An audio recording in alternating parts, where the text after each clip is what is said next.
मनोज दासଙ୍କ नूतन विक्रम बेताल कहानी अभिनव नेत्रमेध यज्ञ कहानीर भित्ति सुप्राचीन उपकथार नवविन्यास। मु पाठ करुछि समीर रंजन दास। निषार्ध आकाश गाढ़ मेघाच्छन्न। विद्युत चमकिबा संगे संगे वज्रध्वनि रे प्रकम्पित हेउथाए से निर्जन मूलक। बिजुली आलुओरे झटकी उठुथांती श्मशान जाकर विक्षिप्त नरकंकाल मान। आखपाखर बणबुदा भितरु शुभुथाए केते किसमर पशुंक रड़ी। तुहाकु तुहा हिम पवन जेपरिकी अस्थि मज्जा थराई देव। किंतु सही दुर्योगमय रातिरे राजा विक्रम वृक्षारोहण करी तांत्रिकर निर्देश अनुसारे वृक्ष डालरू मृतदेहटीकू उतारी आनिले। तेबे ताकू कांधरे पकाई से आगकू पाद पकाइबा मात्रे से देहस्थित बेताल कहिला, हे राजन, तुमको मोर गोटाए अभिज्ञता कहूछि, मन देई शुण, श्रमभार लाघव हेब। बहु वर्ष तलर कथा। मल्लीनगरी नामक समृद्ध राज्ୟରେ राजुती करुथिले श्रेयदत्त नामक जड़े सुदक्ष राजा। तांकु खाली सुदक्ष कहिबा यथेष्ट हेब नाही। से थिले जड़े राजर्षि प्रतिम शासक। नीतिसम्मत शासन रे जेपरि तिले मध्य व्यतिक्रम न हेब से दिगरे से थिले सदा सतर्क। तांकर कौनसी विलासपूर्ण अभ्यास नथिला। गुणी अथच अभावग्रस्त गृहस्थ मानंकु से जेपरि सेमानंकु कृषि कर्म अथवा व्यवसाय रे उन्नति सकाशे अकृपण साहाय्य देउथिले, मेधावी शिल्पी कवि और गवेषक मानंकु सेहीपरि पृष्ठपोषकता प्रदान करुथिले। तेबे तांको शुभेच्छु और बंधु माने राजा निसंतान थिबा जोगु दुख प्रकाश करुथिले। किंतु राजा हसी हसी कहूथांती, मो पुओटीए जे निश्चित भावे जड़े सज्जन हेब, सुशासक हेब, से प्रतिश्रुति केही देई परिबे कि? मो मंत्रिमंडल एवं अमात्यवर्गंक पुत्र मानंक भितरे निश्चय केही केही बुद्धिमान और विवेकी तरुण थिबे।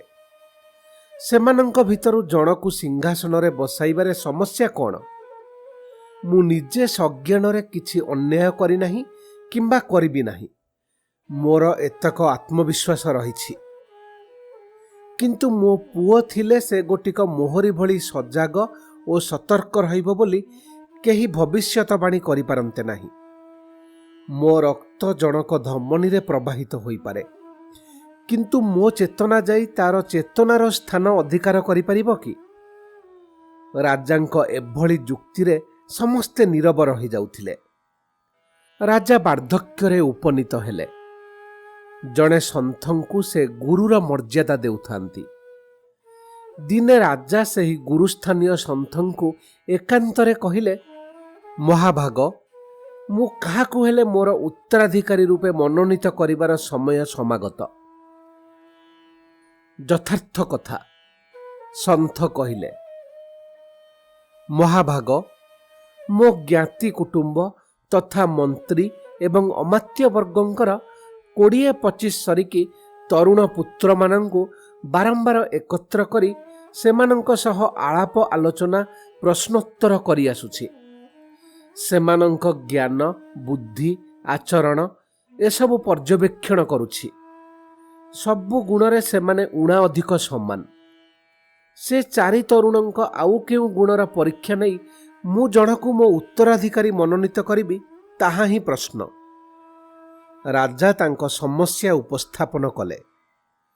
सन्थ टिकिए ध्यानस्थ रही राजांकु गुणटी कहिदेले एवं केउ रीतिरे परीक्षा करी किए उत्तीर्ण हेला बोली सिद्धांत नियाजिबो ताहा बताई देले।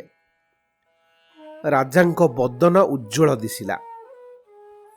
परदिन से केवल मात्र सन्थंक उपस्थिति रे उपरोक्त चारि युवक गौतम, सुशांत, श्रीदेव एवं महेंद्र को डकाई कहिले, मोर आयु शेष होई आसुछि।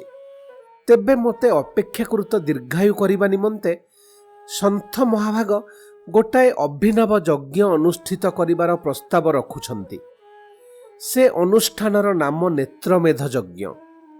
ମୋତେ ଅତୀବ ଶ୍ରଦ୍ଧା କରୁଥିବେ ଏବଂ ମୋଠାରୁ କିଛି ପ୍ରତ୍ୟାଶା ନଥିବ ସେଭଳି ଜଣେ ଯୁବକ ଆପଣର ବେନି ନୟନ ସ୍ୱତଃସ୍ଫୂର୍ତ୍ତ ଭାବେ ତ୍ୟାଗ କରିବା ଚାହିଁ। ତାହା ହିଁ ହେବ ଯଜ୍ଞରେ ମୁଖ୍ୟ ଆହୁତି।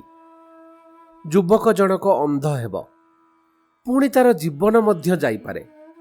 ତୁମେ ଚାରିଜଣ ଚାରିଦିଗକୁ ଯାଅ, ସୁସ୍ଥ ସବଳ ଯୁବକମାନଙ୍କୁ ଭେଟି ଏ ଚାହିଦା କଥା କହିବ, କାହାକୁ ପ୍ରବର୍ତ୍ତାଇବ ନାହିଁ। ଶୁଣିବା ମାତ୍ରେ ସ୍ୱତଃସ୍ଫୂର୍ତ୍ତ ଭାବରେ ଯିଏ ବିନା ସର୍ତ୍ତରେ ତୁରନ୍ତ ଏଭଳି ତ୍ୟାଗ ପାଇଁ ବାହାରି ପଡ଼ିବ ତାକୁ ସ୍ୱାଗତ କରି ନେଇ ଆସିବ। ରାଜା ଚାରି ଯୁବକଙ୍କୁ 3 ସପ୍ତାହ ସମୟ ଦେଲେ। କିଏ କେଉଁ ଦିଗକୁ ଯିବେ ତାହା ସ୍ଥିର କରିଦେଲେ। ନିର୍ଦ୍ଦିଷ୍ଟ ଦିନ ଏକ ନିର୍ଦ୍ଦିଷ୍ଟ ସମୟରେ ସେମାନେ ନଅର ଅଭ୍ୟନ୍ତରସ୍ଥ ଦେବ ମନ୍ଦିରରେ ରାଜା ଓ ସନ୍ଥଙ୍କୁ ଭେଟିବେ। ରହିଲା ଏହି ସର୍ତ୍ତ, ହୁଏତ ତତ୍କ୍ଷଣାତ୍ ଯଜ୍ଞ ଅନୁଷ୍ଠିତ ହେବ। ଯୁବକମାନେ ସନ୍ଥ ଓ ରାଜାଙ୍କୁ ପ୍ରଣାମ କରି ବିଦାୟ ନେଲେ। ନିର୍ଦ୍ଦିଷ୍ଟ ଦିନ ନିର୍ଦ୍ଦିଷ୍ଟ ସମୟ ପୂର୍ବରୁ ହିଁ ମନ୍ଦିର ପ୍ରାଙ୍ଗଣରେ କେବଳ ଗୌତମଙ୍କୁ ଛାଡ଼ି ଅନ୍ୟ 3 ଯୁବକ ଉପନୀତ ହେଲେ। ସେମାନେ ବିମର୍ଷ ଭାବରେ ଯାହା କହିଲେ ତାର ସାରାଂଶ ହେଲା, ଶୁଣିବା ମାତ୍ରେ ସ୍ୱତଃସ୍ଫୂର୍ତ୍ତ ଭାବେ ସେଭଳି ତ୍ୟାଗ କରିବାକୁ କେହି ଆଗଭର ହେଲେ ନାହିଁ। ଅବଶ୍ୟ ବେଶ୍ କେତେଜଣ ସେମାନଙ୍କ ପରିବାର ସକାଶେ ରାଜଦତ୍ତ ଯଥେଷ୍ଟ ସମ୍ବଳ ଛାଡ଼ି ଯାଇପାରିଲେ ଅନ୍ଧ ହେବାକୁ ବା ଜୀବନ ବିପନ୍ନ କରିବାକୁ ପ୍ରସ୍ତୁତ ବୋଲି ଜଣାଇଥିଲେ। କେହି କେହି କୌଣସି ସର୍ତ୍ତ ନ ରଖିଲେ ମଧ୍ୟ କିଛି ସମୟ ଚିନ୍ତା କରି କୁଣ୍ଠିତ ଭାବରେ ତ୍ୟାଗ ପାଇଁ ଆଗଭର ହେଲେ। ଗୌତମ କାହାନ୍ତି? ରାଜା ଇତସ୍ତତଃ ଅନାଇ ପ୍ରଶ୍ନ କଲେ। 3 ଯୁବକଙ୍କ ମଧ୍ୟରୁ ଜଣେ କହିଲେ, ଏକତ୍ର ସଭିଏଁ ଆସିବୁ ବୋଲି ଆମେ ବି ତାଙ୍କ ଘରକୁ ଯାଇଥିଲୁ, କିନ୍ତୁ ଯୁବକଟି ବାକ୍ୟ ସମ୍ପୂର୍ଣ୍ଣ ନ କରିବାରୁ ରାଜା ସ୍ୱଗତୋକ୍ତି କଲା ଭଳି କହିଲେ, ସେ ତ ପୂର୍ବ ଦିଗକୁ ଯାଇଥିବା କଥା। ମହାରାଜ, ତାଙ୍କ ଘର ଅବଶ୍ୟ ନଅରର ପୂର୍ବ ଦିଗରେ, କିନ୍ତୁ ଆମେ ଯାହା ସନ୍ଧାନ କରି ଜାଣିଲୁ ସେ ଗତ 3 ସପ୍ତାହ ଯାକ କୌଣସି ପୂଜାର୍ଚ୍ଚନାରେ ବ୍ୟସ୍ତ, ଘରୁ ମୋଟେ ପାଦ କାଢ଼ି ନାହାନ୍ତି। ଅବଶ୍ୟ ମହାରାଜ କୌତୂହଳୀ ବୋଲି ଏକଥା ଜଣାଇଲି। ତାଙ୍କ ଆଚରଣ ଉପରେ ମନ୍ତବ୍ୟ ଦେବା ଆମର ଅନଧିକାର ଚର୍ଚ୍ଚା। ଆଉ ଜଣେ ଯୁବକ କହିଲେ। ତାଙ୍କ ବକ୍ତବ୍ୟ ଶେଷ ହେବା ବେଳକୁ ସଦ୍ୟ ସ୍ନାନ ସମାପନ କରି ପାଟବସ୍ତ୍ର ପରିଧାନ କରିଥିବା ଗୌତମ ଆସି ପହଞ୍ଚି ସନ୍ଥ ଏବଂ ରାଜାଙ୍କୁ ପ୍ରଣାମ କଲେ ଓ କହିଲେ, ପ୍ରସ୍ତୁତ। ରାଜା ସନ୍ଥଙ୍କ ଆଡ଼େ ଅନାଇଲେ। ସନ୍ଥ ଗୌତମ ଶିରରେ ହାତ ରଖି ରାଜାଙ୍କୁ କିଛି ଇଙ୍ଗିତ ଦିଅନ୍ତେ ରାଜା କହିଲେ, ଯଥାଶୀଘ୍ର ପ୍ରସ୍ତୁତ ହୁଅ। ଯୁବରାଜ ସୁଲଭ ଦାୟିତ୍ୱ ବହନ କରିବାକୁ ପ୍ରସ୍ତୁତ ରୁହ। ଅବଶ୍ୟ ଅନ୍ୟ 3 ଜଣଙ୍କୁ ରାଜା ଶାସନ ବ୍ୟବସ୍ଥାର ଭିନ୍ନ ଭିନ୍ନ ଗୁରୁତ୍ୱପୂର୍ଣ୍ଣ ଆସନରେ ନିଯୁକ୍ତ କଲେ। ଘଟଣାଟିର ବର୍ଣ୍ଣନା ଏହିଠାରେ ଶେଷ କରି ବେତାଳ ପ୍ରଶ୍ନ କଲା, ରାଜନ୍, କେଉଁ ଗୁଣ ଗୋଟିକ ଭିତ୍ତିରେ ଆପଣାର ଉତ୍ତରାଧିକାରୀ ମନୋନୟନ ନିମନ୍ତେ ସନ୍ଥ ରାଜାଙ୍କୁ ପରାମର୍ଶ ଦେଇଥିଲେ? କାହିଁକି ଗୌତମ ଘରୁ ଗୋଡ଼ ନ କାଢ଼ି ମଧ୍ୟ କିପରି ଯୁବରାଜ ଆସନ ନିମନ୍ତେ ଯୋଗ୍ୟ ବିବେଚିତ ହୋଇଗଲା? ପାରିଲେ ମୋ ପ୍ରଶ୍ନ 2ଟିର ଉତ୍ତର ଦିଅ। ଉତ୍ତର ଜାଣିଥିବା ସତ୍ତ୍ୱେ ନୀରବ ରହିଲେ ତୁମ ଶିର ହେବ ସ୍କନ୍ଧଚ୍ୟୁତ। ମୁହୂର୍ତ୍ତେ ମଧ୍ୟ ବିଳମ୍ବ ନ କରି ରାଜା ବିକ୍ରମ ଉତ୍ତର ଦେଲେ। ସନ୍ଥ ନିରୂପିତ ଗୁଣଟି ହେଲା ରାଜାଙ୍କ ପ୍ରତି ନିବିଡ଼ ଶ୍ରଦ୍ଧାଭାବ, ଅର୍ଥାତ୍ ରାଜାଙ୍କ ସଦ୍ଗୁଣ ସବୁ ପ୍ରତି ଆକର୍ଷଣ। ସେସବୁ ଗୁଣ ପ୍ରତି ଜଣେ ନିବିଡ଼ ଭାବେ ଶ୍ରଦ୍ଧାଶୀଳ ହୋଇଥିବା ଯୋଗୁଁ ହିଁ ସେ ରାଜାଙ୍କ ଦୀର୍ଘ ଜୀବନ ସକାଶେ ନିଜେ ଯେକୌଣସି ତ୍ୟାଗ କରିବାକୁ ପ୍ରସ୍ତୁତ ହେବ। ସେଭଳି ଯୁବକଟିଏ ଯଦି ନିଜେ ରାଜା ହୁଏ ତେବେ ସେ ସେହି ସବୁ ଗୁଣ ବଜାୟ ରଖିବ। ସେହିଭଳି ଯୁବକ ହିଁ ହେବ ରାଜାଙ୍କ ଉପଯୁକ୍ତ ଉତ୍ତରାଧିକାରୀ। ଗୌତମ ସନ୍ଥ ନିର୍ଦ୍ଧାରିତ ସର୍ତ୍ତ ଶୁଣିବା ମୁହୂର୍ତ୍ତରେ ହିଁ ସ୍ୱତଃସ୍ଫୂର୍ତ୍ତ ଭାବେ ନିଜ ନେତ୍ର ଯୁଗଳ ଆହୁତି ଦେବାକୁ ପ୍ରସ୍ତୁତ ହୋଇଯାଇଥିଲେ। ତେଣୁ ସେ କାହାକୁ ଖୋଜିବାକୁ ଯିବାର ପ୍ରୟୋଜନ କ'ଣ? ଅନ୍ୟ 3 ଜଣ ଯୁବକଙ୍କ ମୁଣ୍ଡକୁ କିନ୍ତୁ ଏ କଥା ଜୁଟି ନଥିଲା।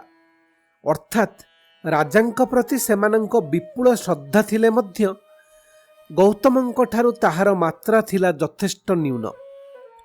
କିନ୍ତୁ ଗୁଣଗ୍ରାହୀ ରାଜା ସେମାନଙ୍କ ଯୋଗ୍ୟତା ଠଉରାଇଥିବା ଯୋଗୁଁ ଗୁରୁ ଦାୟିତ୍ୱ ବହନ କଲା ଭଳି ପଦମାନଙ୍କରେ ସେମାନଙ୍କୁ ବସାଇବାକୁ ସିଦ୍ଧାନ୍ତ କଲେ।